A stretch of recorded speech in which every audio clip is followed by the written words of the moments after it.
What you've got is, on this stage, a microcosm of the kind of change we're talking about, which is Democrat, Republican, and Independent. People are trying to come together across party lines, realizing that our politics today are being dominated by labels, that we are dividing ourselves into increasingly warring camps, that our politics is becoming increasingly polarized, and our country is becoming divided, artificially but harshly. And that hyperpartisanship, the rise of hyperpartisanship, the polarization of the two parties, and the dominance of special interests is getting in the way of our ability as a nation to meet the serious changes and challenges we face. And that's the kind of change that we're talking about. This is really early stages. We've all just gotten together because we all feel common sense of purpose. But as McKinnon likes to say, this isn't even the ground floor, this is the dirt floor. And we're just beginning to go out and talk to folks to tell you what we're thinking about and try to get the feedback. I think there is a need for no labels, because right now we are in a cycle in our politics where we are all focused on what divides us, not what unites us. And that is fundamentally contrary to the whole idea of America at the end of the day, right? The national motto, the reminder that our founding fathers gave us to kind of keep our compass pointed in the right direction was e pluribus unum, out of many one. That core idea that what unites us is greater than what divides us is the fundamental idea behind America. And yet our political debates today, or media debates, which we all participate in, are being dominated and hijacked by people who seem to believe the exact opposite. And it's becoming a major challenge for our nation. Just throw up for a second the map, if we could. It's a good symbol of our politics today. Red state, blue state. This is the vision of American politics that we are force-fed as a country. And we believe it to be true. It is a vision that implies a country that is deeply divided regionally, across party lines. And it creates this impression that when you grow across a state border, all of a sudden you're in a different country with fundamentally different values. And this attitude gets drummed into us in political talk shows, the idea of a split screen where people scream talking points at each other from the left and the right. The idea that somehow people who are liberals or conservatives or Democrats or Republicans, that somewhere we begin to buy this idea that we question their loyalty to the country. We start seeing them as somehow an alien species. This attitude is designed to divide us, and there are people who like to perpetuate this play to the base vision of politics. They profit from it. They profit from the polarization. They profit from it politically and professionally. And they have been able, I believe, to hijack the debate and disproportionately dominate the debate, because there's a basic fundamental problem with this map, this vision of politics, that is beneath, I think, the need for no labels. And that is that this vision of America is a lie. Let's take a look at the next slide, because that's reality. That's how we really vote in America. We aren't deeply divided across state lines between red and blue. Sure, there are areas of this country that are more conservative and more liberal, and they're good people in both camps. We don't believe that just because somebody is a proud Democrat or a proud Republican, that somehow they'd speak a foreign language or they have a fundamentally different vision of the nation. And what this map also shows you is what you know in your own hearts, what you know in your own lives, which is that you and your neighbors may be conservative on some things, but liberal on others. As an independent voter, as someone who's studied independent voters a lot, I know that many of them, there is a mainstream, might say that they're fiscally conservative but socially liberal. But it doesn't matter. The point is that we don't surrender our conscience and our common sense just to walk in lockstep with a party label. But those are kind of the terms of the debate that we are being told. And this map reminds us of the essential American character, that we are fundamentally diverse, and that in that there is a transcendence. We transcend the tribal labels that get applied to us. That's how democracy is supposed to work. And yet in our current political debate, the fundamental cooperation that's supposed to be beneath our politics is considered collaboration by some people. And it is hurting our country. The infusion of poisonous hyperpartisanship in our political debates is in danger of hurting our country. And we got to stop looking at the labels that divides us and start thinking about and working towards the things that unite us. And the whole idea about no labels is to be a voice for that conversation. Because after the election's over, have to be a country that governs itself. We have to approach our problems in a way that moves our country not left, not right, but forward. That's what the overwhelming majority of the American people want. That's why more Americans are independents than Democrats or Republicans. More folks are in the center than are on the left or the right. But these aren't things that divide us into different competing camps in America. And we've lost sight of that. And so that's why I have gravitated to no labels, and a lot of good people have, just to begin this conversation, because we feel there's a need. And a lot of people seem to be coming to the same conclusions, even though it's not being reinforced by the way we're talking about politics. It's not being reinforced with certainly the way that the parties seem to run things. But a lot of people individually come to the same conclusion. So I think that's a hopeful sign. But we need to be the change we want to see. And that's why I got involved with No Labels. But I'll kick it over to Mark McKinnon. Thanks, John. Thank you all for coming out.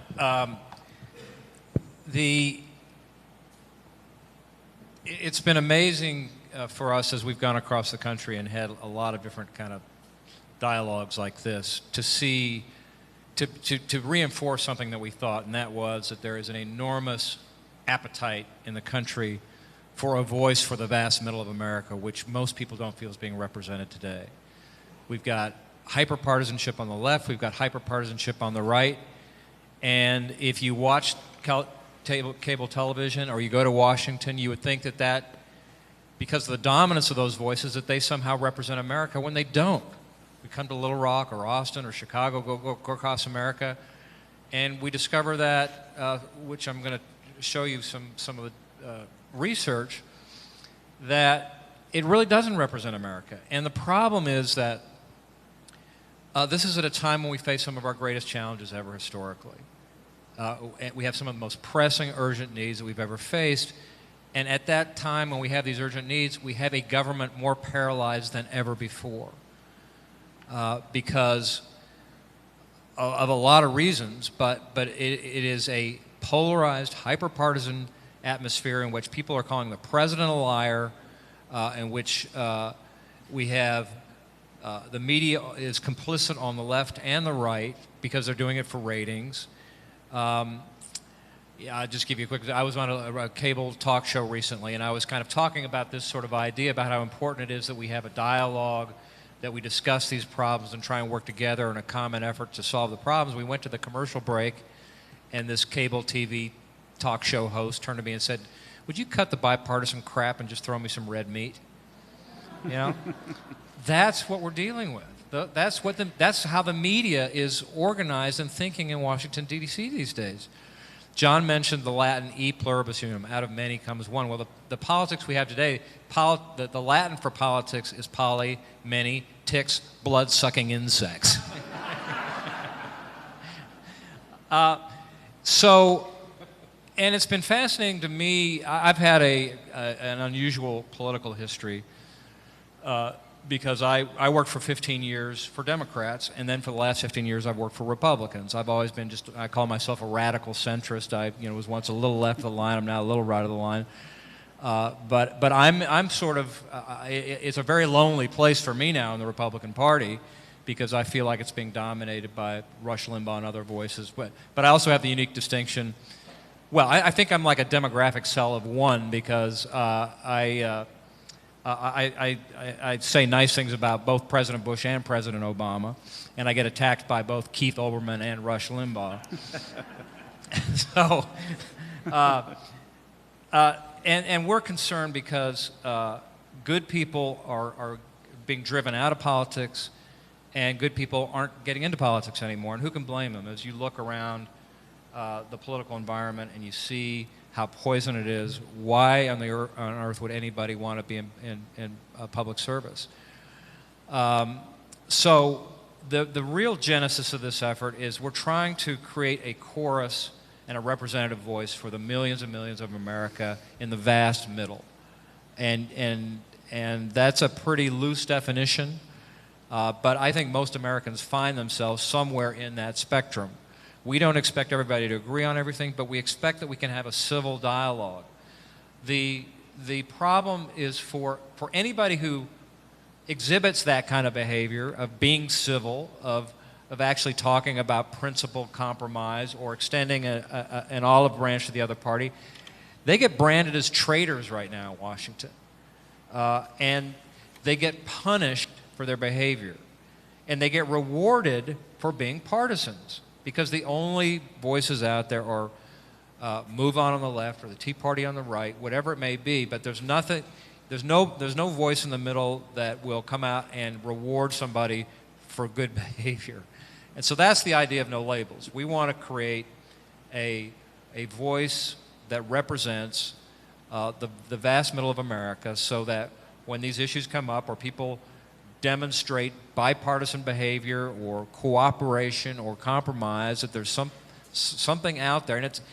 And we're quite confident that that this is millions of people that we could quickly and easily organize.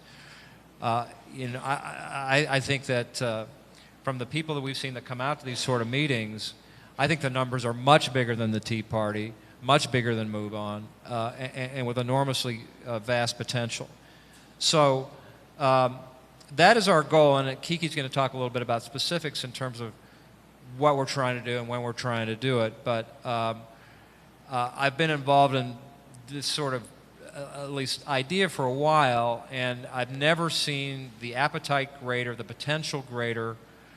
And this idea, the no labels idea, has got some really good people involved. It's been a very deliberative, methodical process that we've been organizing quietly, and we didn't want to get out too quickly because we wanted to have some of these conversations and get a lot of input before we thought about taking it to a broader playing field. Let me just talk a little bit about some of the numbers here that reinforce some of our thinking. Well, let me just go through this declaration first. This is really how we describe ourselves. We are not labels, we are people. We care deeply about our country. We're frustrated and concerned about the tone of politics. We're passionate about addressing America's challenges. We are Democrats, Republicans, and independents, but most importantly, we are Americans. We believe hyperpartisanship is destroying our politics and paralyzing our ability to govern. We may disagree on issues, but we do so with civility and mutual respect. We believe in the vital center, a place where ideas are judged on their merits. We believe that together we can make the future better and brighter and give us what we all deserve, a government and a political system that works, one driven by shared purpose and common sense. We believe our politics can change so the government will work again and produce better results. The consequences of inaction have never been greater because the issues we face have never been more serious, more complicated, or more dangerous. And yet we have a crisis of governance, a crisis that compels us to work together to move America forward. We have to put our labels aside and put the issues and what's best for the nation first, because a promising future awaits us if we do. So Mark, if we could just click to the next slide. Okay, so these are just some numbers that reflect a little bit about what we're saying in terms of the sort of support that we see out there today. 72% say they have no faith in politicians, and 65% have no faith in government. These are historic numbers. And that's why we're seeing the sort of dramatic elections that we've been seeing in this last year. People just are wary and skeptical of the institution of government, the parties that represent government, anything that reeks of establishment, they're against. Okay, Margaret, go ahead to the next slide. And let me see if I can make sense out of the slide here for you. This demonstrates that Americans want to be heard. We asked to indicate to what degree would you be interested in doing the following activities as part of a centrist organization on a level of very interested. And express your views on current issues, 63, and you combine the total of people interested, and you can see that these are very dramatic numbers. Meet others online to discuss issues, get information about issues, write legislators on issues. So basically this information is just saying that this reflects that there is this enormous appetite. People are really interested. If we'd had a meeting like this 20 years ago, maybe 10 people would have shown up. But this just testifies to the numbers of people that are showing up to these meetings just are reflected by this slide. People want to participate. They want to be heard. They want a place where they can express their opinion know that their voice is being heard. Where did Margaret go? Where are you? Oh, okay, there you are. Okay, go ahead. 59% of people that we talk to say they're interested in joining a group that serves as a forum and a voice for people who are in the center. So that's 60% of the country, a clear majority. And after reading a description of the organization, as we're talking to you about today, 84% find it very appealing. This is an example of important issues that Americans feel are not being addressed: child poverty, moral and cultural fiber, immigration, federal deficit, Social Security. And again, you go back over historic polling, and these numbers are by, a factor of sometimes 50% higher than they've ever been.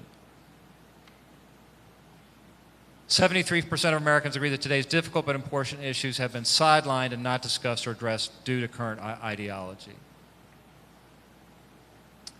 And we're seeing a huge number of Americans that are self-reporting themselves or self-describing themselves as centrist or somehow in the middle or as independents. And it's been fascinating to watch that there are more people describe themselves today, but more people affiliate today when asked as being independents, more so than they do as being describing themselves as Democrats or Republicans.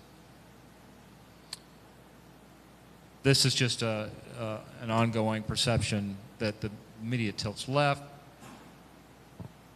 And then I'm going to kick this over to you now. First of all, let me say thank you. And by the way, let me just say, Kiki is an example of somebody that I've worked against in campaigns, but we've always maintained our friendship. I think we're an example that you can campaign hard, have strong political opinions, and at the end of the day, sit together and in a forum like this and recognize that we've got a lot of work to do and we need to do it together. Well, what Mark isn't willing to admit in Razorback country is that we're both Texans, so hook 'em. I'm just braver than he is. See, at least I was transparent about it.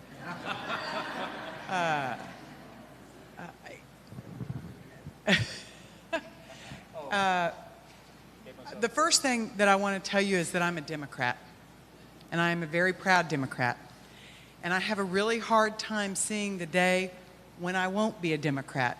I can't really envision that in my future. But since the last time I was in Little Rock, when I worked for a guy running for president, I am a mother of 2 children now that I was not then. I was driven by his inspiration and maybe a little competitive spirit for a girl who came out of Texas politics. I am driven now about the future of my children, my 6-year-old daughter and my 8-year-old son. And that's why I'm proud to work with Mark again and with John and others. I am involved in No Labels because I love my party, I believe in my party, and I want my party to be stronger. My work here is not to replace my party. My work here is to find the window where people can work together again for progress. I had the great fortune to grow up and understand who Lyndon Johnson was, to understand who Jim Wright was as Speaker of the House and how he worked across the aisle, to come to Washington, and I have now been there. This month is my 25th anniversary, so I don't know if I get a watch or a piece of jewelry or something. But to understand the days when Bob Michael and Bob Dole could work with Jim Wright, could work with Lloyd Bentsen, and I know it's possible. But part of that means the rest of us having a voice and standing up in our parties or standing up in our neighborhoods and our communities to do that. We are so fortunate that Blake organized this, that Skip Rutherford is hosting us here, and I'm so grateful to the Clinton School. And it was a really emotional day for me because I'd not been inside the library since it opened. And there are a lot of memories there for me. I see pictures of my friends all over the walls, and I get so excited and I remember it. And I told the guys, as emotional as election night was in 1992 to be on the lawn at the state legislature, the night that Bill Clinton got nominated for, as the Democratic nominee at the convention was far more emotional to me. Not because we had a chance to win the election, but because he had been an outcast in the Democratic Party. Because he was looking at ideas that were out of the box, that were working and cooperative and collaborative, he was called a traitor by a lot of people in his party. And the night that he became the Democratic nominee for president was a night that I knew my party was recognizing all that it could be. That's what I hope that we can do again. Now, one of the great things for us is that technology makes it easier to give voice to those of us who want to be able to have that kind of dialogue. We have the opportunity to do that. And so what I want to share with you are just a few things that we're doing on the front end. As John and Mark have liked to say, it's the dirt floor, so there's no fancy offices to go to. But we are going to do a couple of things. Number one, this is really about citizen leaders. There's no elected chair, there's no president, there's no CEO of what we're doing. I'll tell you what, if anybody makes anything happen around here, it's Margaret Kimball, who helps organize us to help come out and visit with you all. We have what I guess would be called a soft launch online, where people can begin to gather, and you'll see that step up again on the 20th, and there's information available for you on that. But here's the big thing. December 13th, we're going to try to get together in person. People from all over the country who have an interest. It's going to be a real launch. This is not about the 2010 election cycle. This is not about picking one candidate over another. This is about a national conversation and bringing our voices together to be heard. And then next year, we want to keep that conversation going through a series of town halls, really looking at states to begin with where independents are the majority of people, as opposed to hard-registered Republicans or hard-registered Democrats. We're going to be building the movement as people learn and hear about it and we move forward. And we like to say that we have a goal of 1 million people by January of 2012. We'll be back and we'll count heads with you then. But we think aspirational goals are worthy because the information we're hearing from people out there is they want to do this. You don't want to be an isolated voice. We want to be a voice that guides our parties, that guides our interests, and that guides the conversations that we believe that we can have together. So with that, you want to weigh in on some of this? Well, sure. I mean, we've got a launch on December 13th, going to be in New York City. Every time he says that, I like to go, New York City. But I don't know why I want to do that. I guess it's the Texan in me that does that. We want to ask you to do a bunch of things. We'd love for you to come to New York City. We'd love for you to go online, check out the website at nolabels.org. We'd like for you to go to Facebook, get on, like us. We'd like for you to like us. And we'd like for you to spread the word. But there's lots of ways to get involved. Coming to the event would be great. We're probably going to organize state parties at the same time that we do this. We're going to go out and have state town halls in swing states in 2011. Among independent voters in the states that have the strongest independent voters, which by definition will be swing states. We have a leadership call every Monday that you're welcome to join us on. We have fascinating folks on the call to talk about no labels and this idea of working together. Evan Bai was on our last call. He's a great example of somebody who's really tried to work across party lines, and now guess what? He's getting out of politics. So those are a couple of things that we're doing. Let me add two things. Now, I'm going to play some gender politics here. So when we meet in New York on December 13th, ladies, if you could fly in the day before, because some women who are interested in this conversation are going to gather the day before, and we'll have more information available on that. Make a whole week out of it. What the heck? Come on to New York. And tonight, we've got computers set up, right, Margaret, where folks can come over and sign on so that you'll get into the site. You'll start getting information from us. We've also got paper forms that people can fill out in case too long of a line and you don't want to miss supper. You don't have to wait for a computer. But the key thing is, if you've been waiting for someplace to have this conversation, have your voice heard, you don't have to wait anymore. We're all getting together. We're gonna move up together as a movement and have this conversation. Well, I was thinking, I don't want to interrupt this very distinguished panel, but I think as part of that conversation, I would imagine that some folks in the audience and even I have a couple of questions. And so I thought if you guys don't mind, we might open up. This is a conversation. I mean, I think you heard John and Mark and Kiki say that a lot, and so I want to give the audience an opportunity to interact with you. And I think I'll go ahead and start, because the thing that has been pressing on my mind and on the minds of my political and even apolitical friends is the current political climate. We've seen over the course of the last anywhere from 3 to 6 months a rise, and I think by virtue of timing, a rise of extremes in the Republican Party. And John, I know you've written a lot about that as of late. And the microphone by which Sarah Palin, Mark, I saw you on MSNBC this morning, you described Sarah Palin as the American Idol politician. But someone whose microphone has only gotten larger, and someone that you speculate will run for president. I wonder, in light of all of that, and in addition, I read somewhere where somebody said that Sarah Palin's having the same effect on the Republican Party now that Walter Mondale had on the Democratic Party early on in terms of swinging it to its polls. What can we make of the current political climate? What does it mean in terms of fostering a broader dialogue? And what is that step forward to bring, if we're moving to the extremes, how do we bring people back together? I'll start with this, but I think what's happening right now is a great example of why there is a need for no labels. I mean, just what happened in the most recent primaries is a good example. What we're seeing is the country is not deeply divided.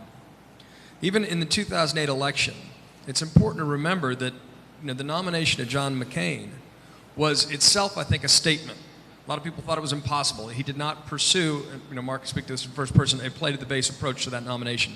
Barack Obama's whole pitch was, there are no red states, there are no blue states, there are the United States. That resonated with a whole generation that believes that but hadn't seen it in our politics.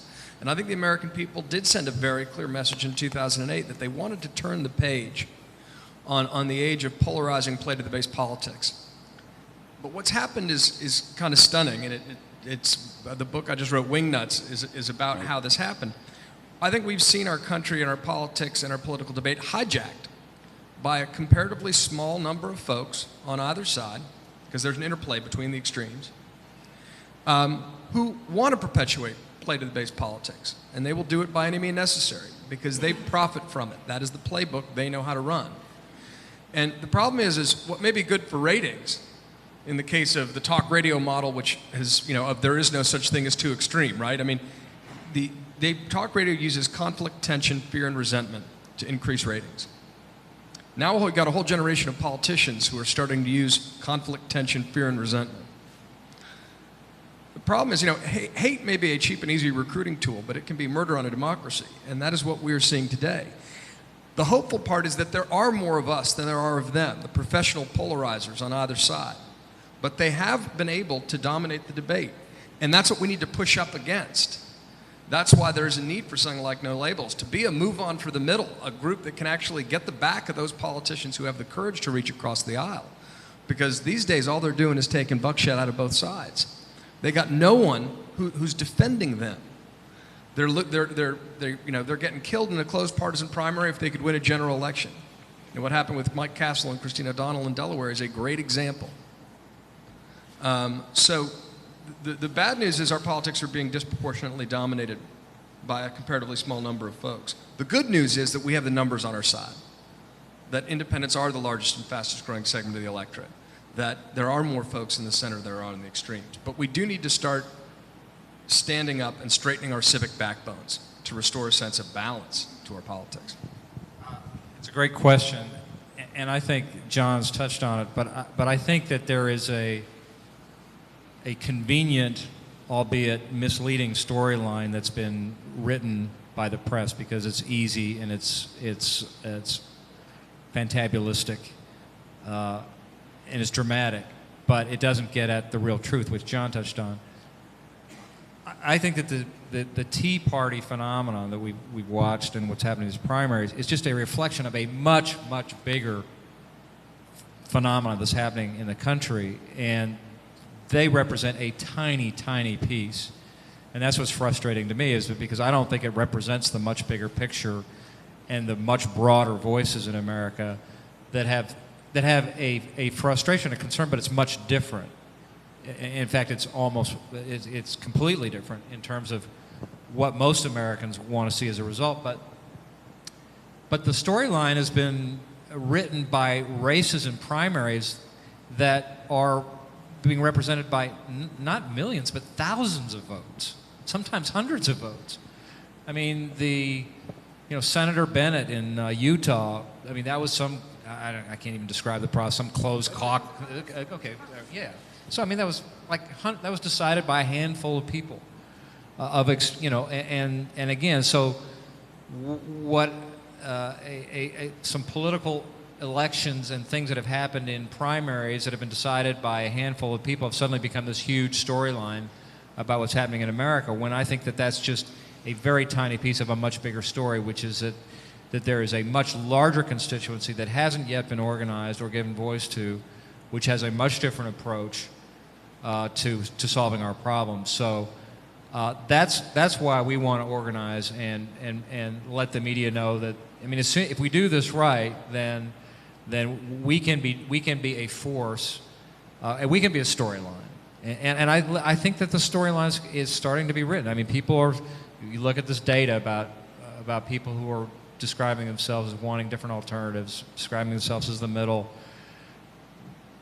Media is starting to get this, and that's going to be the next storyline: is, you know, who represents Middle America, and who's that voice going to be, and how's it going to be represented. So we're just, again, we think that there's an enormous number of people out there that will be attracted to this idea. They're just looking for a neighborhood that they can call home, and we hope that No Label will be that neighborhood. Let me give you a real-time example. How many of you watched President Obama's town hall the other night on CNBC, or at least saw the coverage? Okay, and not just for the woman who kind of chewed on the president at the beginning, but I watched her and I listened to her, and she didn't say, "I'm mad at you." She didn't say, "I hate you." She looked up and she said, "I'm exhausted." I just thought, what, is that not just the most perfect word to describe whether you're happy with him or unhappy with him, happy with Congress, unhappy with Congress, the governor, she's just exhausted. And I thought, I wish I had her cell phone number, because I would bring her with us right now and say, come on, No Labels is what you're looking for. You want a place where you can have the conversation and not be exhausted, because you don't have to fight to have the conversation.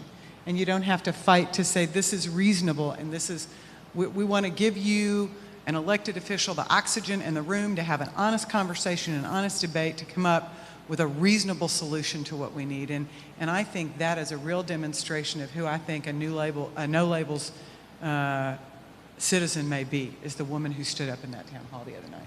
That idea of reasonableness is a revolutionary idea in politics today. That's right. That's a great point. well, If I could just touch on that point for a second, you know, I think that. Did everybody hear what he said? yeah. That reasonableness was not that very long ago. Yeah, I mean, there's all kinds of historical examples of when, you know, we came together to work on meet big challenges, and the parties worked together. John mentioned a couple of them earlier, and it wasn't that long ago. And I guess that leads me to my next and final question, and then I'll invite the audience to participate. It really doesn't seem that long ago that we would have what maybe were perceived to be a debate on Meet the Press, but it was a thoughtful and intelligent debate, and it was Ted Kennedy and Orrin Hatch talking about how we were going to build compromise and what each side needed to do to get together. Today, Republicans announced what they're calling a pledge to America. And almost instantaneously, Democrats just attacked it right out of the gate. And I haven't read it, but I watched cable news late this afternoon, and it was just, there was no thoughtfulness, no response of any kind other than, this is a blanket bad idea. And it seems to me that nuance, perspective, Kiki, a third way, which we heard from President Clinton a lot, simply seems off the table. It's not even that it's absent, it's not even a marketable skill or opportunity anymore. And so I thought you all might talk about, how do you bring nuance, perspective, because I think both are very, very important, back to the conversation, and what can everybody here do to feel like that they're contributing? Well, technology, you know, for every great thing in the world, there's two edges to the sword, right? Technology is a great thing because we can find one another. We can cooperate and collaborate via technology. By the same token, hasn't it made you very impatient? Do you really want to wait for a written letter in the mail? Do you want to wait for somebody to call you back, or do you just want to call them on their cell phone while they're driving down the road? It has made us a very impatient society. And part of the challenge is when we have to stand up and say, you know what? That 15-second reaction, you're forced to do, because if you don't, they will. And you're trying to get my attention. And so part of the responsibility is on our shoulders to say, you know what? That immediate response is not good enough.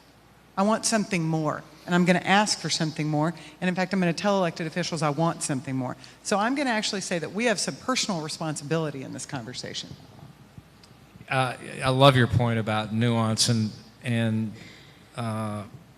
it just would be, I find it so refreshing when an elected official or a columnist does something that really surprises you, that's just not in their sort of what you'd expect as a partisan reflex.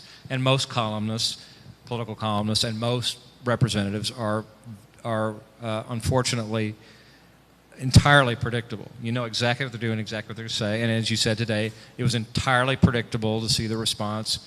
But imagine how refreshing it would have been if the leadership in the Democratic Party, or even the president, come out and said, you know what? There's some stuff in number 7 and number 3 that are really interesting, and we ought to get together and we ought to meet on that. Maybe a freeze of 2008. That's something we ought to have a dialogue about. That would be so incredibly refreshing. And yet it's so predictable, just as you said. And I think, adding to that, it is indicative of the fact that I think we are having fundamentally dishonest political debates in the country today, because everything is being filtered through a partisan prism. So people reflexively start screaming, negatively about whatever comes out of the other guy's mouth, and if it was the exact same policy coming out of a president of their party, they'd defend it just as intensely. In politics and media, people get put in these boxes. You're a liberal commentator, you're a conservative commentator, and there's a subtle but very insidious effort to further polarize the debate. They are supposed to toe the party line. And it has led to an era of unreasonableness. This Jon Stewart rally that he announced, the Rally to Restore Sanity, I just did a column on it the other day. Talk about an example of what broadly we're talking about, the desire out there. I just found out there were 37,000 likes in 24 hours, just on this one article I wrote, not on CNN, right? That's indicative of a demand. And one of the signs he threw up was, as a suggested signs for the rally was, I disagree with you, but I'm pretty sure you're not Hitler. and the fact is, we are seeing, we saw Bush derangement syndrome on the left, now we see Obama derangement syndrome on the right. And the reality is that we sometimes forget it. If you're only offended by the president of your party being compared to Hitler, then guess what? You're part of the problem. And we've forgotten that. So we really do need to elevate the debate again. Well, one of the reasons you see folks from together who represent the center left, center right, and an independent experience is because it takes both or all 3 or 4 sides to make these things happen. Mark raises a missed opportunity for Democrats today, right? I can point out experiences on both sides in a lot of places. Remember President Obama's big health care speech? And he looked up at Republicans in Congress and he said, you know what? Let's talk about tort reform. Let's do that. And Democrats just about fell out over on one side of the floor. And Republicans said, we didn't expect that. And that was a chance for them to take it. Take the bait. Don't assume it's just political bait. Find the substance in it and run with it. Both sides have got to do it. And part of what we think we can do together as a community, if we're all in there, we make it easier and safer for everybody to get there. And define that common ground. All right, well, let's open it up to questions. If you have any, I can assure you have 3 of the smartest political thinkers working today. So now's your chance. Yes, ma'am, in the back. How do you counter the flow of corporate money that the recent Supreme Court ruling allowed, and we're just beginning to get inundated? Yeah, you go first and then I'll go. You go ahead. Well, first of all, this is an issue that I happen to be very passionate about, but let me just preface it by saying I have my own opinion about that I'll tell you about, because actually something significant on this happened today. But more broadly speaking, what we're hoping is that, I know from talking to people, this is a huge issue for people across the country. But if you go to Washington, you'd think that it wasn't an issue at all, because it is so ignored by Congress, and So we had the recent Supreme Court decision in which they basically said, basically the ruling said corporations don't have enough influence and they don't have enough money in politics. I mean, that's basically what it said. And I was shocked by it, and I'm shocked as a Republican that the Republicans are complicit in this. Both parties are, and unions are, and corporate America is. It's a problem across the board. But what I've been shocked by is the lack of response to the ruling. So again, just more broadly, that I'm hoping that the no labels community, that this will be an issue, and we kind of have a broad platform, and that's part of the broad platform that we hope will surface up. And we'll make it clear to our representatives in Congress that this is an issue that people really care about. I remember John McCain used to talk about campaign finance reform all the time, and he got hammered by the Republican right on this issue, and he got hammered successfully because the American people never defended him on it, because the American people never expressed this notion that they really believe that money's a problem in politics. A bill was just voted out of committee today called the Fair Elections Act that is a great idea about how to finance campaigns in a way that provides a federal matching fund so that you don't raise any, so that if you agree to this system, for every $100 you raise, there'll be a 4-to-1 match. And you can only get that if you agree not to raise any contributions over $100. I could go on and on about the formula, but the idea, and it doesn't use any taxpayer funds.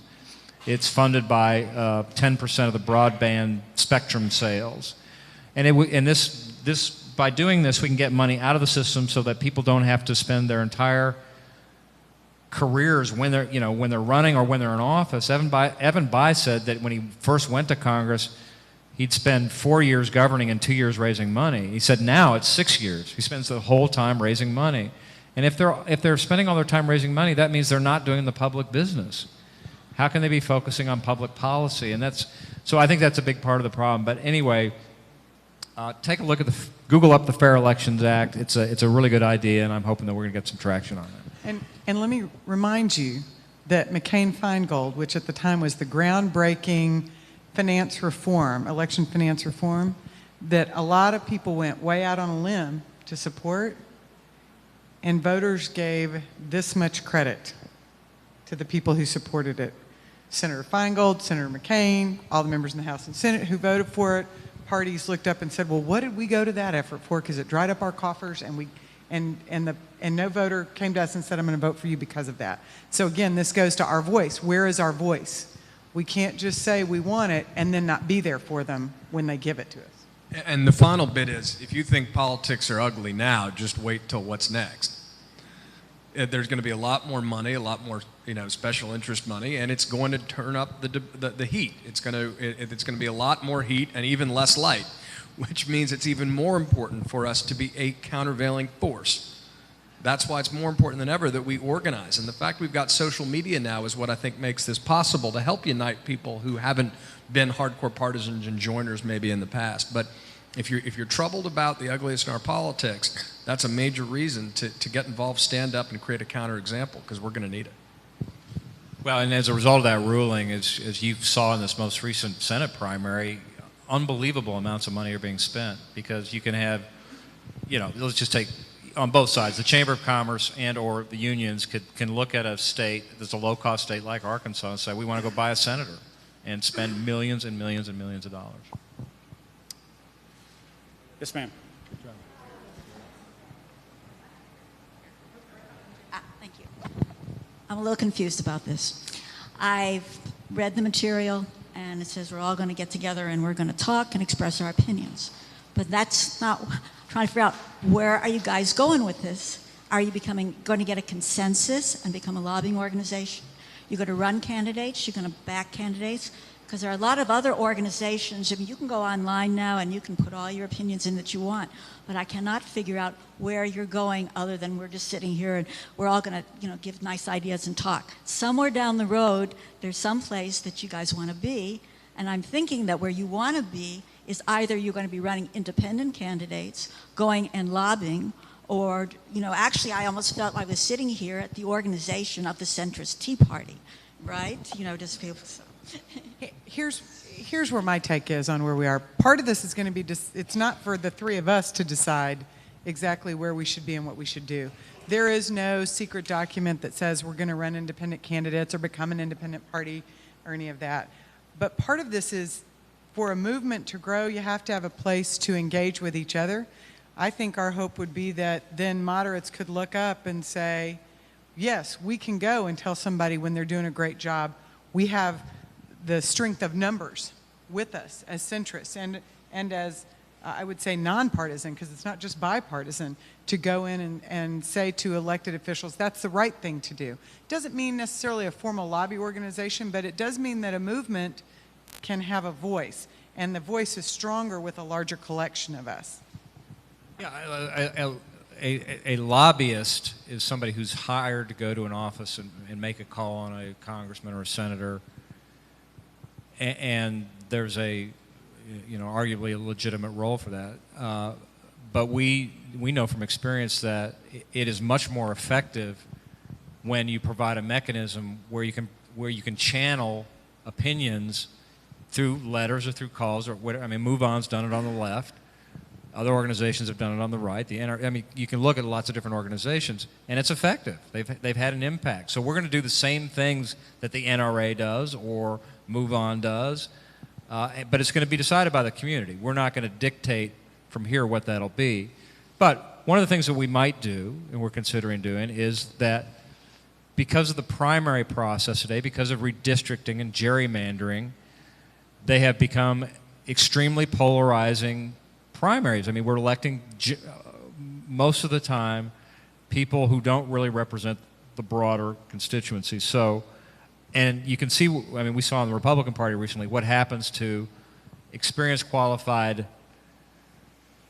you know, in some cases moderates, but in some cases genuine conservatives like Senator Bennett in Utah. So we might, as an organization, say we want to go around and support centrist candidates in primaries.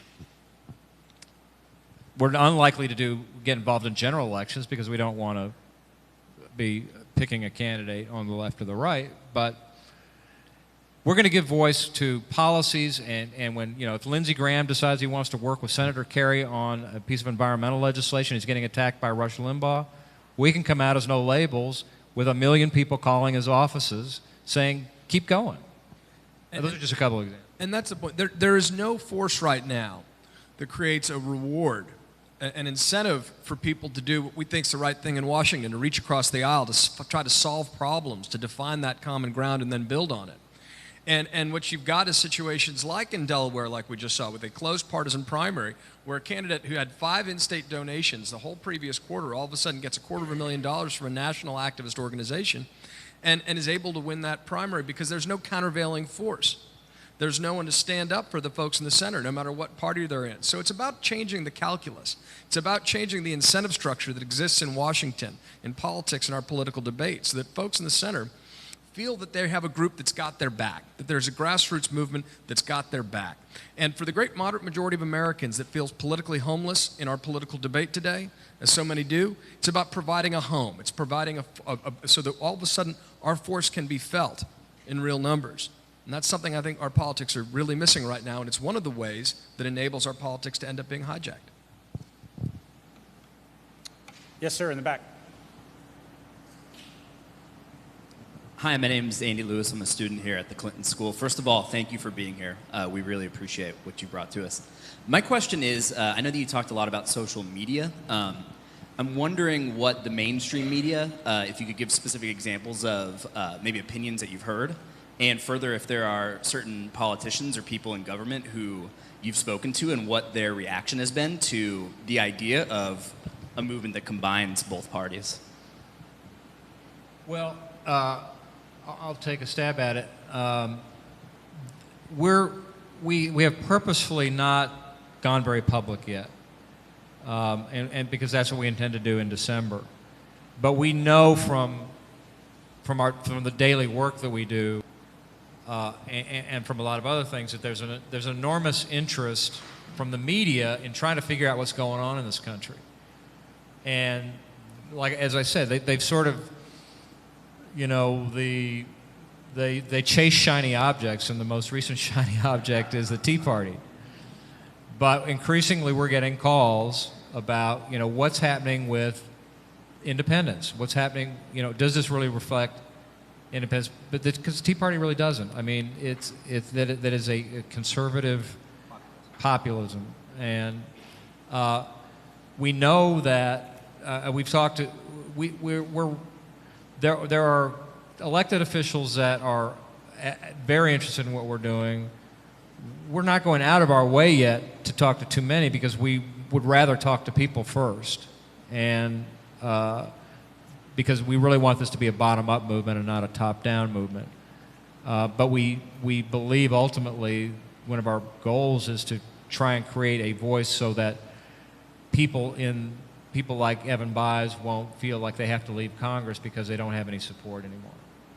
And that will attract good people like Evan Bayes to get back into politics or to start in politics. We have time for one more question right up here, sir.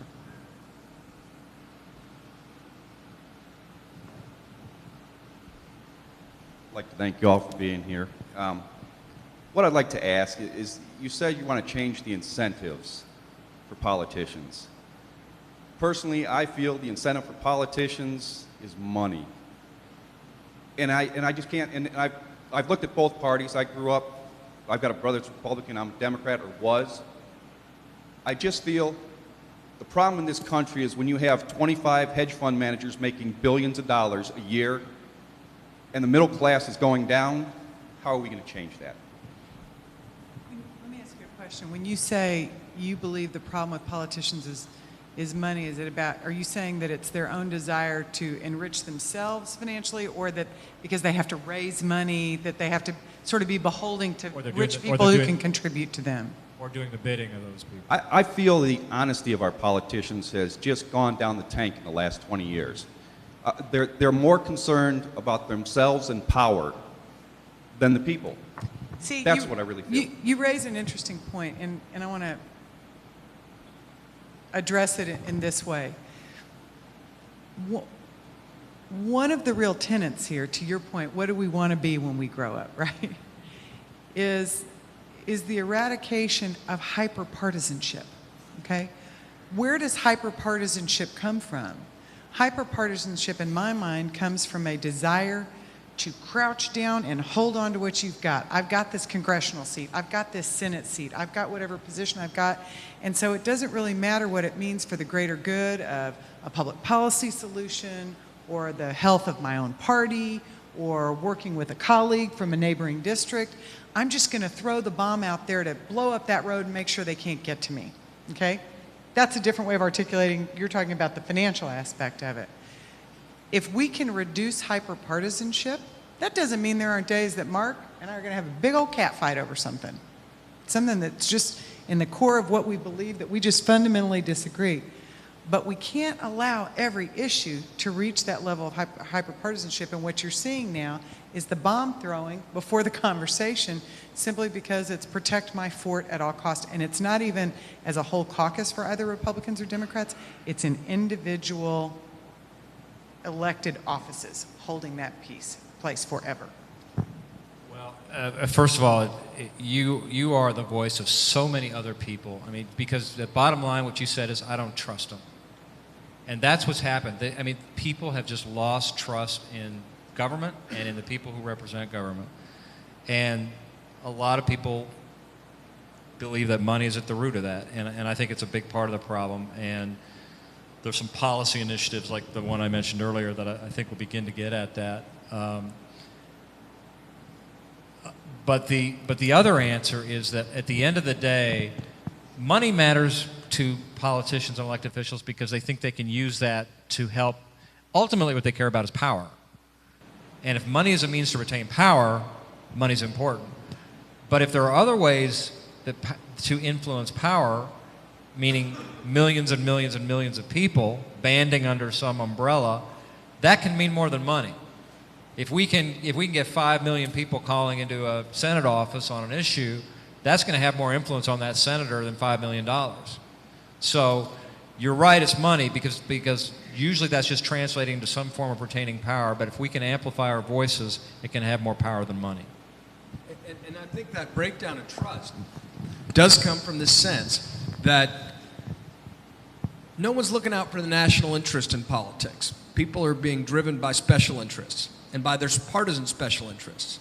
And it's causing them to spin and be dishonest with their constituents because they're worried about playing to their base. They're worried about making sure they don't get primaried from the right or from the left because we're living in an era of dino hunting and rhino hunting, right? Republicans in name only.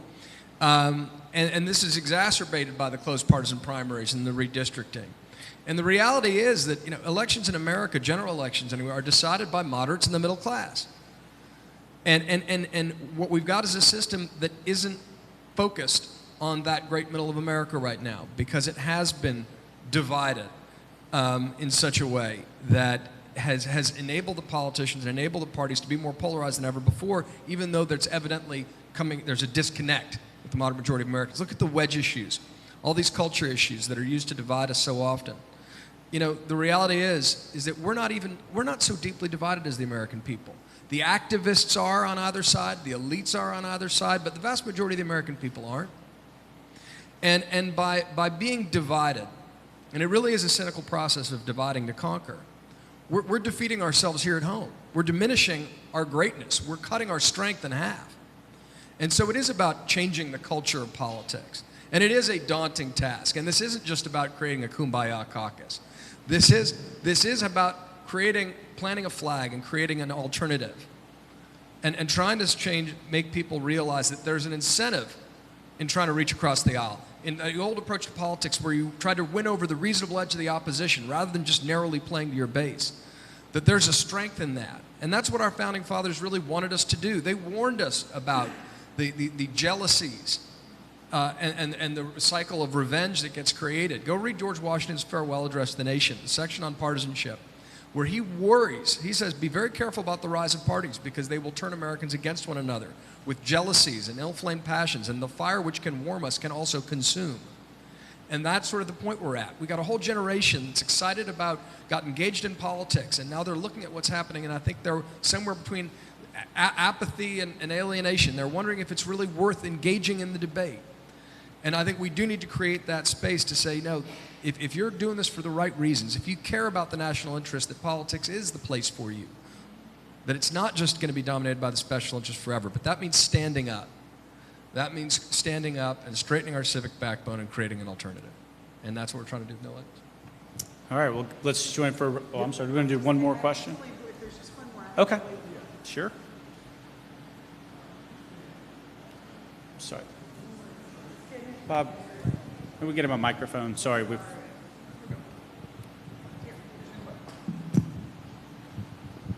If I understand what you're talking about, is you want to try to change the process, not necessarily the product. They may come out with something that these people agree with, the liberals or the Republicans, but you want to change the process. You want them to work better together, and even just try to work together, and hopefully it'll be better. And they'll ultimately come out with a product, and you'll try to provide some protection for them in coming out with that product. You may or may not agree entirely. You may say it's a great product. You may say it's lousy. But you'll provide protection for both of them because people from both sides will do that. You'll try to target some strategic geographical locations where you have a lot of independents. You'll try to do that. Maybe you'll try to target some rookies that get in there and maybe get them too. Have you thought through how you will do that in terms of coming up with some transparency? In order to do the process, you're going to have to let those millions of people who are in the middle know that John Doe and Susie Smith are talking with each other. How are you going to know that? How are you going to know that the chairman of the Ways and Means Committee, the majority chairman, and the minority chairman are meeting every 2 weeks or pledging to meet every 2 weeks to at least see if they can come to agreement on what the problem is? And maybe then they'll come up with different solutions, but at least reach agreement on the problem. Can they agree that the environment is a problem? Maybe not. But you've got to reach that transparency to let the people know if you want to provide them the protection. I think that the more office holders know that that's what the American people want them to do, the more they will tell you about what they're doing. I'll give you a great example. Whether you were for it or against it, the work that you saw on climate change legislation this year, where Senators Kerry and some other Democrats worked very closely with Lindsey Graham, and they were very, and frankly, to great political danger for Lindsey Graham, okay? And came out every day and said, here's where we are. We made it this far. We hit that road. And you don't necessarily need the details of who said what in the room, but they told you every day they were working on it, okay? So when you see that happening, No Labels is there. Our voice comes out and says, great, keep going. That's the thing to do. Let me give you a forward-looking example. A lot of people, especially independents, concerned about the deficit and the debt, right? We've got this Federal Deficit Commission, a bipartisan deficit panel that's been convened by the president. And the Republicans have appointed some people and Democrats have appointed some people, and they're going to come out with a report potentially in December. Now, already you see the positional bargaining and the reflexive knee-jerk partisan attacks coming before we even know it's there. Everyone agrees it's a problem. But already people on the right are priming to say, oh, it's going to, if there are any tax increases at all, then we're just going to call it a tax hikes panel. It's going to be dead on arrival. And people on the left are saying, you know, if there are any entitlement reforms at all, which, by the way, is the only way to ultimately bring down the costs we're dealing with, then we're going to say you're throwing grandma under the bus. And they're all just getting ready to demagogue it to death before even looking to see what the proposal is. And that can't be the way our politics works, but it is now. So there's an example of something that we can actually call bull on the people who are already preparing for something to fail. Let's see what they come out with, but to create a countervailing force. So when there's a positive, constructive proposal, that it's not just dead on arrival because the folks are playing politics with it every day. I think you actually have a great idea. And I think that that's exactly the sort of thing that I'd love to see the No Labels community come up with and generate to say, you know, we've banded together and we really want some transparency and we want some evidence that you're actually getting in the same room together and talking, because literally they're not even doing that right now in Washington. They won't even get in the same room. So it's a great idea, and that's the sort of thing we'd... Yeah, exactly. Play offense. Right, let's flip it, and instead of chastising the ones who do, chastise the ones who don't. Yep, that's right. All right. Yeah, great idea. Thank you. Glad we got that last question in. Thank you. I definitely want to thank Kiki and Mark and John for coming all this way and coming to Little Rock. Kiki's been here before, and it's very glad to have you back. I do want to remind you, if you're interested more in No Labels, Margaret is here.